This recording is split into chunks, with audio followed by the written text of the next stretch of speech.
こんにちは、ジパング55のタカです。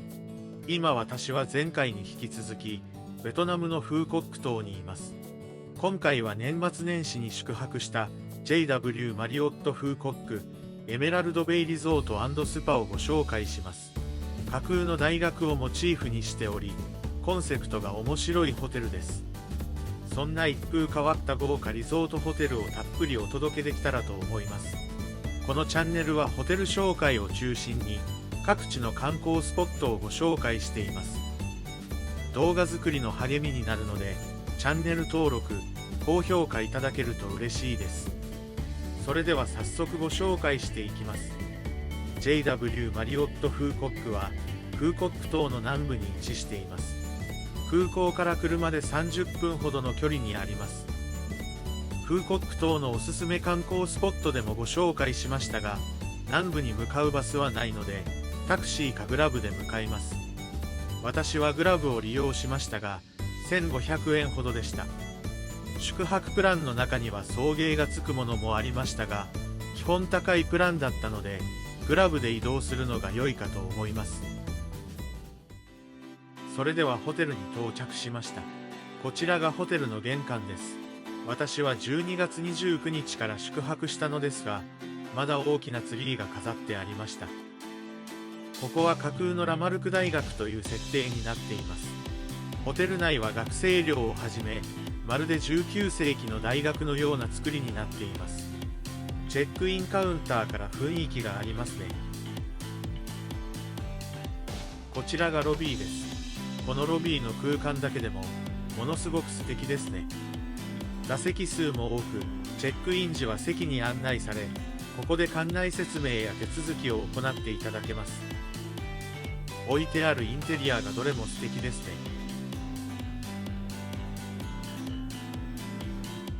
席に着くと、おしぼりとホテルで栽培しているハーブを使ったウェルカムドリンクを提供してくれました。少し酸味がありますが、美味しく飲むことができました。少し待っていると館内紹介の冊子を持ってきてくれました。日本でいう生徒手帳のようになっていて面白いですね。中には施設案内と営業時間などが書かれていました。フーコック島の地図も載っていました。曜日や時間によって子供が楽しめるアクティビティも用意されているそうです。大人も楽しめるアクティビティも複数あり、曜日や時間ごとに実施している内容が異なります。まるで時間割のようで面白いですね。無料と有料のアクティビティがあり、朝のヨガなどは無料で参加できるようです。私はマリオットのプラチナ会員だったので朝食の特典を選びました。他にはポイント付与などがありましたね。残念ながら年末年始で混み合っており、アップグレードはありませんでした。それでは部屋の用意ができるまでラマルクラウンジで休みたいと思います。ホテル内は至る所に展示品があり、歩いているだけで面白いです。当時の大学生が使っていたという設定でボートのオールや写真が飾ってありますね。当時のテニスラケットなどもあり、こだわりを感じます。それではラウンジに入りたいと思います。ラウンジはいつでも利用することが可能で、フリードリンクが置いてあります。時間帯によっては菓子パンも置いてあるようです。ベトナムでは12月いっぱいクリスマス装飾なのが普通のようですね。ホテルに限らずお店もクリスマス装飾が残っていました。ラウンジ内には雑誌なども置いてありました。各机にはボードゲームも置いてあります。JW マリオットのロゴが入ったビリヤードもあります。自由に遊べるので子供から大人まで楽しめますね。他にもテーブルサッカーボードゲーム、卓球、ボールを穴に入れて得点を競うゲームがありました。外にはテラス席もあり、ゆっくりできそうですね。学生たちが息抜きをする社交の場のようです。私も菓子パンを食べながら久しぶりにチェスをやりたいと思います。このラウンジはチェックアウト後にも利用できますし、奥にはシャワールームもありました。帰国する日に海に入ってもシャワーが浴びれるのは嬉しいですね。チェスをやっていたら金髪の男の子が一緒にチェスをやりたいというので勝負しました。知らないアジア人の大人にチェスを挑むなんてコミュニケーション能力が高すぎますね。私はルールを覚えたってレベルだったので子供といい勝負でした。ゲームをやっていると自然にコミュニケーションが生まれるので楽しいですね。それではお部屋の準備ができたので向かいたいと思います。部屋まではカートでホテルを案内しながら送ってくれました。丁寧な説明でテンションも高く楽しい滞在になるウキウキ感が高まりました。スーツケースなどの大きい荷物は後で持ってきてくれるみたいです。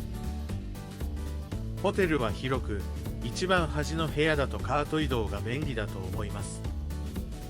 館内は後ほどゆっくりご紹介します。部屋は各学部ごとの寮になっており建物が分かれています。私たちは農学部の学生として滞在します。建物の前には各学部を象徴したものが置いてありました。エレベーター内にはグルテンフリーなど健康に関する記事が書いてありました。農学部らしく畜産系の記載もあります。廊下も綺麗な色味で素敵ですね。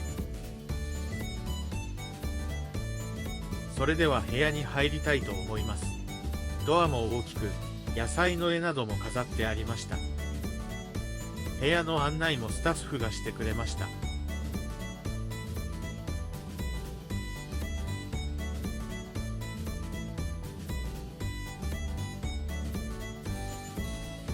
こちらが今回のお部屋です。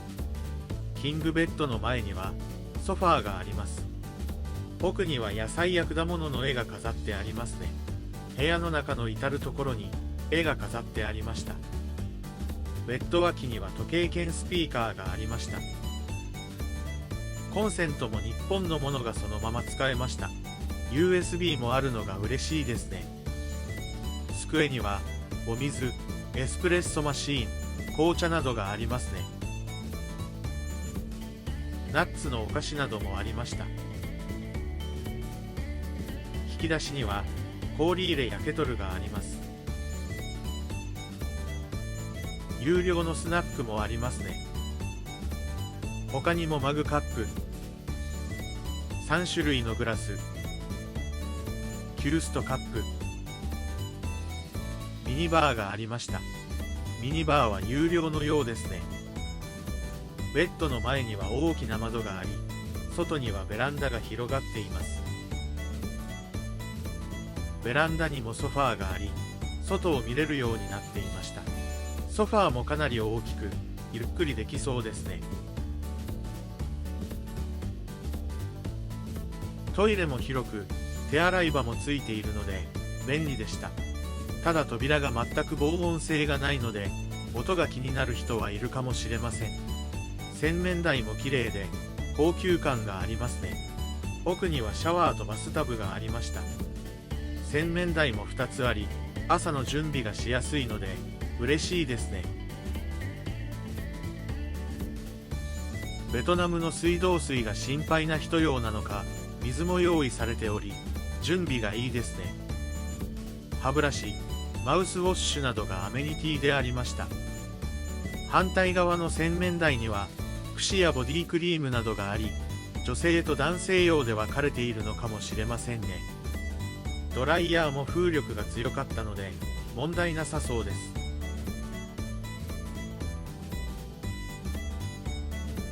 メイクアップミラーもあり、化粧する際に便利だと思います。シャワールームは仕切りがないので水であふれないかなと思ったのですが、排水がしっかりしていたので問題ありませんでした。レインと手持ちシャワーの2種類がありました。ボディーソープ、シャンプー、コンディショナーが備え付けであります。バスタブも深く、足もゆったり伸ばせる広さでした。バスソルトもあります。お湯の出方もおしゃれでした。湯量も調整できます。洗面台の前にはクローゼットと荷物置き場がありました。中にはアイロンやベトナムらしい帽子もありました。こういったものがあるとより雰囲気が出ていいですね。靴磨きもありました。 JW マリオットのロゴが入ったガウンもあります。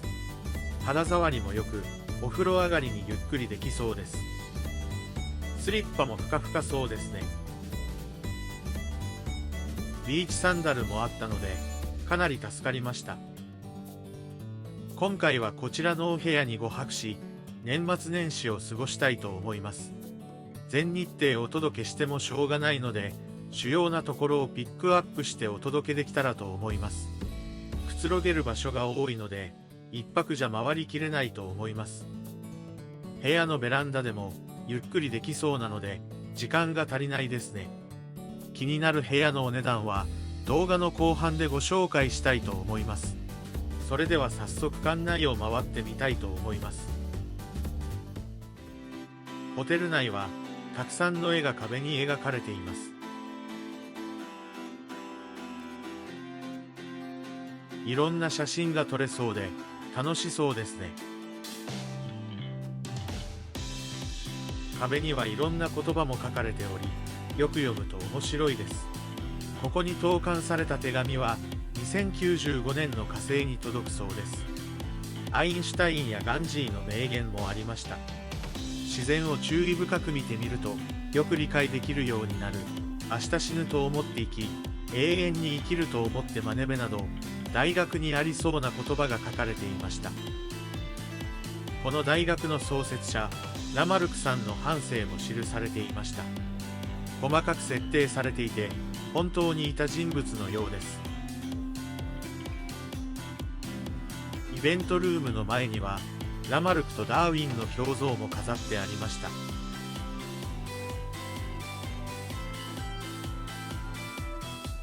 中はかなり広々しており、各種イベントを行っているようです。中にある調度品も19世紀に実際に使われていたようなものばかりで、とても素敵ですね。大学生の生活が目に浮かぶようです。ホテル内は広いのでベンチも多く休憩できるようになっていました。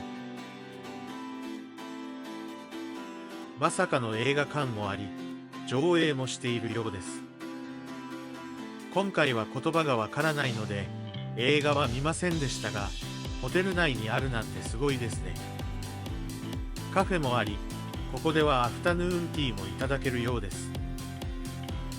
中にはいろんな計量器も飾ってあり、面白いです。まるで大学構内にあるカフェのようですね。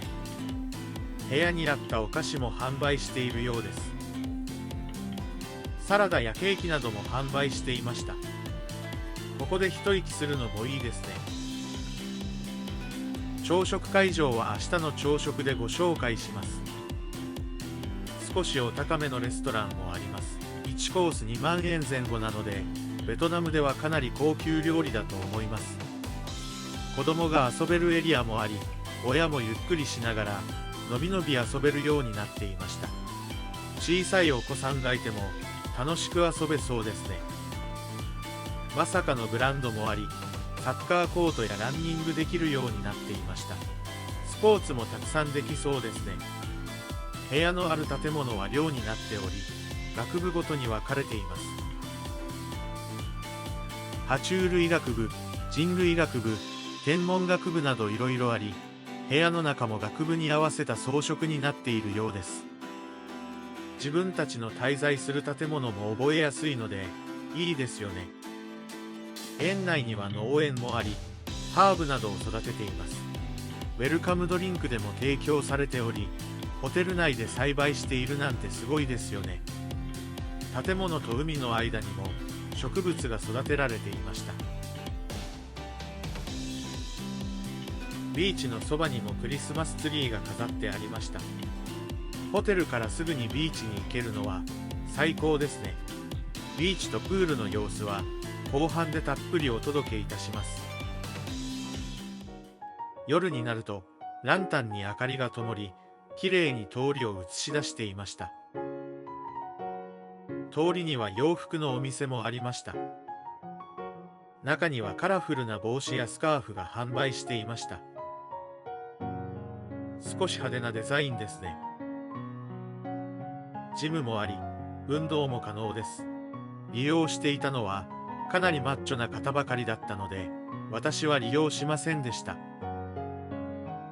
部屋に戻り、スーパーで買ったサイゴンビールを飲みます。このサイゴンビールが最高に美味しかったです。ターンダウンサービスでは、お水と生姜のドライ菓子が提供されていました。少しピリッとしますが、美味しかったです。今回新婚だと伝えると、ティラミスのケーキを用意してくれました。こういった心遣いは嬉しいですね。それでは今日はもう休みたいと思います。おはようございます。南風が気持ちいい朝です。それでは早速、朝食を食べに行きたいと思います。朝食会場はビーチ沿いにあり、南国リゾートらしいですね。朝食会場は広く、席数も多かったです。ビーチ沿いの座席もありました。海を見ながら朝食を食べれるなんて素敵ですね。朝食はビュッフェ形式で好きなものを食べれます。パンの種類は菓子パン、クロワッサンからプレーンパンまで幅広くありました。ベトナムらしくバインミーもあります。どれも美味しそうですね。ヨーグルトもいろんな味があり、スタッフに言えば好きなものを取ってくれました。温かい料理も多いですね。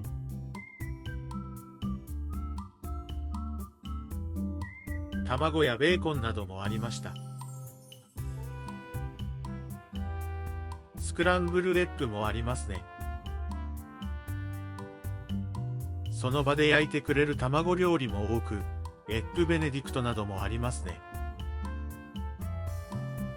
サラダも種類が豊富で、ハムも塊であったので迫力がありました。サーモン、サラミ、ハムなんかもありました。蜂蜜は蜂の巣から取れるタイプでした。食感も良く、美味しいので私は大好きなタイプですね。チーズやナッツ類もありました。肉料理やキッシュなんかもあります。料理の種類が豊富すぎて、どれを食べようか悩んでしまいます。ベトナム名物、フォーも注文できます。どんなフォーがいいかだけ伝えると、その場で茹でてくれます。トッピングは自分で好みのものを乗せられます。種類が多く、どれがいいのか迷ってしまいますね。奥には和食、韓国料理エリアもありました。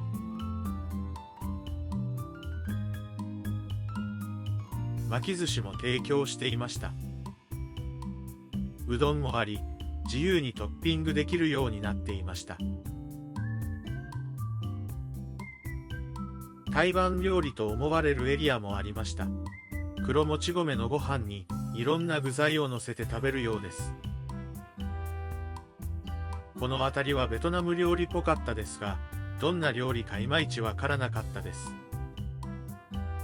アイスも6種類くらいありました。パンケーキ、ワッフル、フレンチトーストなども焼いてくれます。トッピングにソースやジャムがあり、これだけでも美味しそうですね。そして何といってもすごかったのが、フルーツの種類の多さです。さすが南国リゾートですね。切れていないフルーツは、言えばその場で切ってくれます。マンゴーも言えばたくさん切ってくれますし、おかわりし放題です。フルーツ好きにはたまらない場所ですね。パッションフルーツから馴染みのない珍しいフルーツまでいろいろありました。ドリンクはオレンジジュースなどのフルーツジュース、ミルク、豆乳、低脂肪牛乳などもありました。デトックスウォーター、アイスコーヒーなんかもありますね。注文すれば好きなドリンクをその場で作ってくれます。持ち帰りも可能なのが嬉しいですね。フルーツのスムージーなんかも置いてありました。それではせっかくなのでテラス席で朝食を食べたいと思います。海を見ながら朝食なんて贅沢な時間ですね。最初はサラダとフルーツの盛り合わせにしました。これだけでもお腹いっぱいになりそうです。朝食はかなり充実していますね。料理の内容も洋食、和食、韓国、台湾、ベトナムと多岐にわたっていました。なんといってもフルーツが充実しているのが嬉しいですよね。南国リゾートの醍醐味かもしれません。エッグベネディクトもミニサイズではなくしっかりしたサイズでした。卵料理も種類が多いのでどれを食べようか悩んでしまいますね。料理の内容は飽きないように毎日若干変更されていました。そもそもの種類が多いので3日ぐらいかけないと全種類は食べれない多さですね。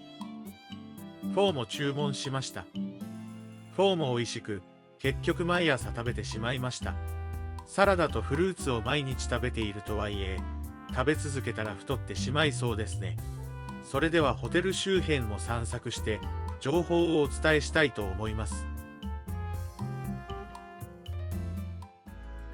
ホテルに入る際はタクシーだったので気づきませんでしたが、2頭のフーコック犬が並んでいました。フーコック島原産の犬らしいです。これから歩いてホテルの敷地外にあるスーパーに向かいたいと思います。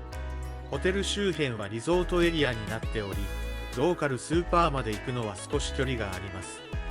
歩いて20分ほど、車で4分なのでグラブを使った方が楽ですね。敷地の外に出ると東南アジアらしい風景が広がっています。道端では路上販売もしていました。フーコック島おすすめ観光スポットでご紹介した収容所やローカルフード店もホテル付近にあり、グラブで5分ほどでした。ローカル店は衛生面の保証はできないので興味ある方は挑戦してみてください。フーコック犬か分かりませんが犬も歩いていました。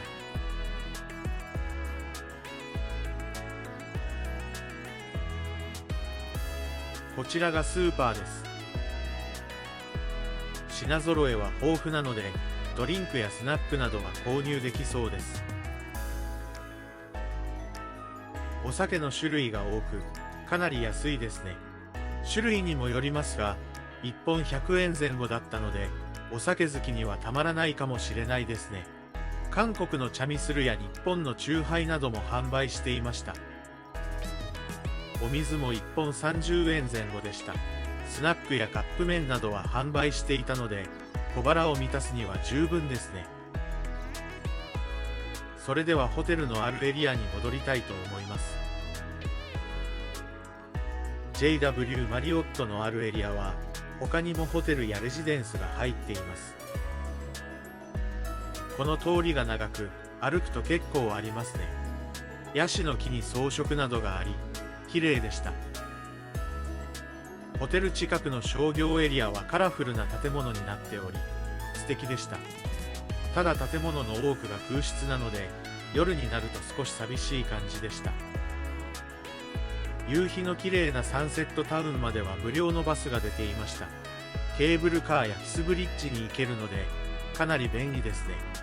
時間帯によりますが30分に1本程度運行しているようです。お店が集まっているエリアには飲食店やマッサージ店がありました。意外にお店の数は多かったですね。コンビニのようなお店もあったので中を見てみたいと思います。ドリンク、スナック、アイスなどを販売していました。お酒も販売していましたが先ほどのお店より若干値段が高めでしたね。大量に買う場合は外のスーパーに行ってもいいかもしれません。それではマッサージ店が何店舗かあったので寄っていきたいと思います。30分のフットマッサージが250ドン、だいたい1500円ぐらいでした。ナイトマーケットにあるようなお店では100ドンぐらいでやってくれるみたいですね。最初に足を洗い、そこからマッサージしてくれました。とても気持ちよく、30分でこの値段なら気軽に立ち寄っていいかもしれませんね。バインミーの露店もあり、軽食なども食べれます。せっかくなので私も食べることにしました。値段も安く、一番安いものは120円ほど、高くても200円ぐらいでした。大きさも十分で、夕飯代わりになりそうでした。具もいろいろ選べて、この値段はかなり安いですね。ホテルはナイトマーケットなどの中心街から遠いので、長期間滞在する方はこういったお店で済ませてもいいかもしれません。それでは今日はもうホテルに戻って休みたいと思います。おはようございます。ゆっくり休んで朝食会場に来ました。今日は12月31日なので、年越しそばを食べたいと思っていたら、まさかの朝食でそばがありました。うどんと日替わりでそばを提供しているようなので、たまたま出ていたようです。大晦日なので食べれてよかったです。昼間はサンセットタウンで遊んでホテルに戻りたいと思います。サンセットタウンの様子はフーコック島おすすめ観光スポットでご紹介しているので確認してみてください。それではホテルの年越しの様子をご紹介できたらと思います。昼間遊んでホテルに戻ってきました。もう少しで年越しです。部屋に戻るとビールとフルーツが置いてありました。実は冷蔵庫が壊れていてミニバーが使えなかったので今朝修理してもらっていました。そしたらお詫びで用意してくれたみたいです。しかもビールの銘柄が私たちが飲んでいたビールと同じものを用意してくれていました。嬉しい気遣いですね。朝食でそばを食べれましたが、大晦日なので日本から持ってきたインスタントそばを食べたいと思います。やはり最後はそばで締めたいですもんね。おそばを食べた後はカウントダウンパーティー会場のそばで年を越したいと思います。会場はテンポの良い洋楽で盛り上がっていました。年越しのタイミングで2025年に火がつけられるようです。DJ もいてクラブミュージックなども流していました。年越し5分前になるとネオン色のダンサーが踊り始めました。それでは年越しです。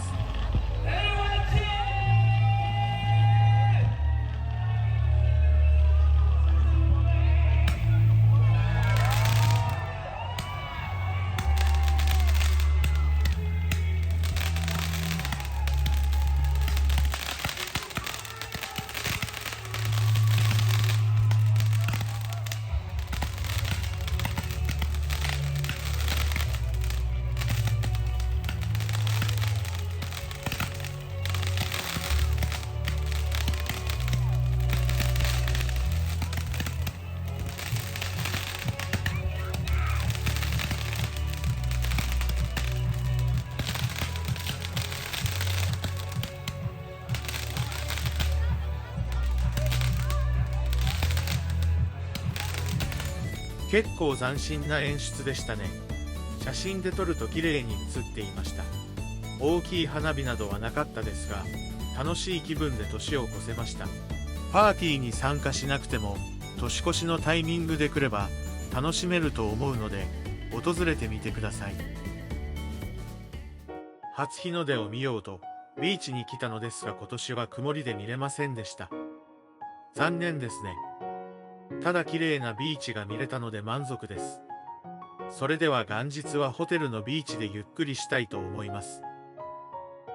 元日だからといって、ホテルの朝食メニューが大きく違うことはなかったです。菓子パンのところに少しケーキ類が増えたかなといった感じでした。朝食は相変わらず美味しかったです。11時までやっているので、ホテルでゆっくりする日はブランチ代わりにしてもいいかもしれませんね。それではビーチの紹介をしたいと思います。海はものすごく透明度が高いかと言われると、そんなことはないですが、十分エメラルドグリーンの海を楽しむことができます。奥にはスイートルームの部屋も見えますね。ビーチの周りにはソファー座席やハンモックなどもありました。こんなところでのんびりできるなんて最高ですね。ビーチにあるカヤックやサップは無料で借りて遊ぶことができます。砂場で遊ぶ道具やフィンなども置いてありました。こういったものが無料で借りれるなんて最高ですね。スタッフに言うとライフジャケット、オール、カヤックを準備してくれました。やり方などは教えてくれず、自力で漕いで沖まで向かいました。今日は少し波があったので、沖まで行くのも大変でした。遊泳エリアはロープがあるので、そこまでなら自由に移動できます。良い思い出になるので、ぜひ皆さんも試してみてください。それではホテルのプールもご紹介します。ビーチにもあったのですが、タオルとお水、日焼け止めは無料で提供しています。もう無料のものが多すぎてびっくりしてしまいますね。ここは大人限定のプールで、よくこのホテルを検索すると貝の形のプールが出てきますが、こちらです。水深もそんなに深くないので過ごしやすいです。冷水しか出ないですが、シャワーもありました。子供もほとんど海で遊んでいたので、プールを利用している人は少なかったですね。他にも大小2つほどプールがありました。プールとビーチ近くにはレストランもあり、ビーチの座席までドリンクなどを持ってきてくれます。料理も提供していますが、少しお高めですね。ビーチでゆっくりするのは最高のひとときです。今回は日本から持ってきたフィナンシェを食べながら過ごしたいと思います。ビールもスーパーで買ってきたので、おつまみを食べながらビールを飲む最高の時間でした。なかなかビーチリゾートでゆっくりすることもないので、体を休めるには最適です。気になるホテルのお値段をお伝えしたいと思います。今回の宿泊金額ですが、ポイントを利用したので無料でした。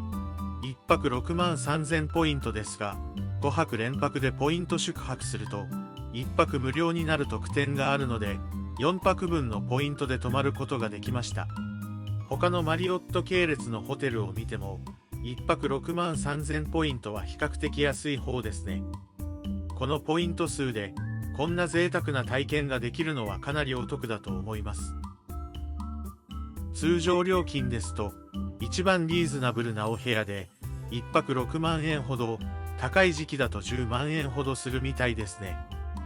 ただ1部屋なので2人で割ると1人3万円程度です。私も一番リーズナブルなお部屋でしたが、十分な広さでしたね。それではホテルにあるバーにも行きたいと思います。こちらのバーは科学学部をイメージしており、科学の教室のようになっています。外をゆっくり見られるソファーと、至る所に科学実験で使う器具が置いてありました。どこを見てもおしゃれな空間ですね。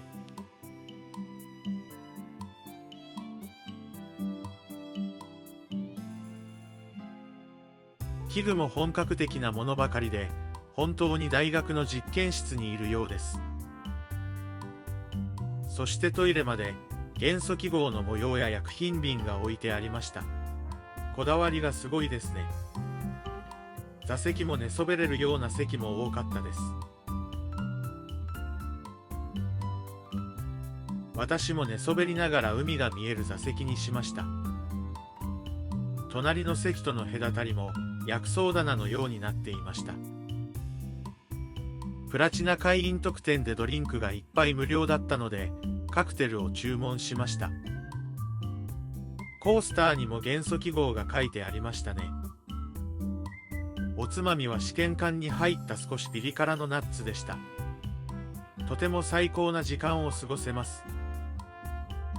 スナックとドリンクメニューはこんな感じでした。バーなので通常メニューは少しお高めですね。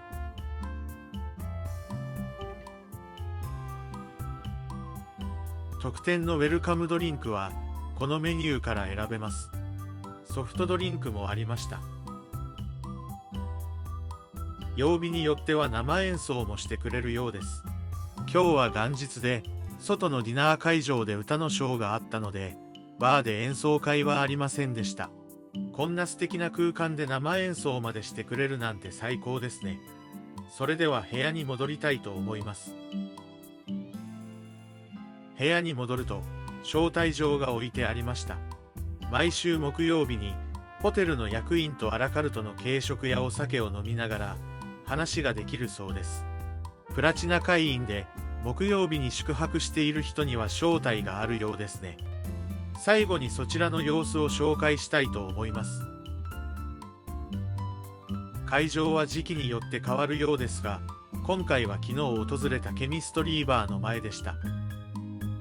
ワイン、カクテル、ビール、ソフトドリンクなどが用意されていました。好きなドリンクを注文して座席に移動します。今回はカクテルを注文しました。海を見ながらお酒を飲めるのは最高ですね。席は立食式で、そこに役員の方が来て回るようです。アラカルトは小皿に乗った軽食が提供されました。正直3種類ぐらいを何回も持ってくるので、2回ぐらいしか食べませんでした。ホテルの滞在がどうか聞かれると言われたので、事前に英語で文章を作成しておきました。何点か要望のようなものを書いていたら、大変参考になったということで、プレゼントを用意してくれました。チェックアウトのタイミングで渡され、中身は4種の蜂蜜セットでした。こんなものまで用意してくれていると思わなかったので、とても嬉しかったです。会話は全部英語でしたが、中には少し日本語を話せる方もいらっしゃいました。年末年始ということもあり、日本人の参加者が多かったですね。30% ぐらいは日本人だったと思います。プラチナ会員になると、こういった特典もあるので、ぜひマリオット会員になってみてください。それでは今回の JW マリオットフーコックエメラルドベイリゾート&スパいかがだったでしょうか。面白いコンセプトに丁寧な接客でとてもいいホテルでしたね。物価も安いのでまた訪れたいと思います。皆さんもぜひ宿泊を検討してみてください。今回の動画が少しでも皆さんの旅行に役立てられたら嬉しいです。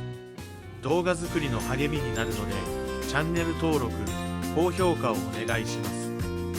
最後までご視聴いただきありがとうございました。それではまた次回動画でお会いしましょう。さようなら。